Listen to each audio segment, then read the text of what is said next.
Ik ben Ivo, ik ben 23 jaar. Ik ben nu voor 3 maanden Spaans leren in Alicante, bij Colegio Internacional.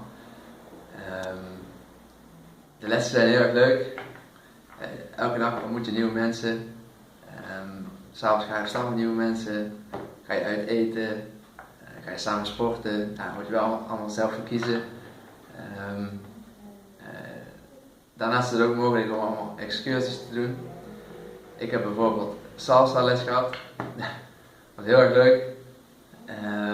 Je kunt naar andere plaatsen gaan. Ik ben zelf naar Valencia geweest, en Murcia en Benidorm. Ik heb een mooie tijd gehad hier. Hola, me llamo Ivo, tengo 23 años. Ahora estoy aquí en Alicante para aprender mi español. Empecé a nivel A1 y ahora estoy en nivel B1. He estado aquí por 12 semanas y me gusta Alicante, me gusta la escuela, me gustan los profesores y sí, venga. Gracias.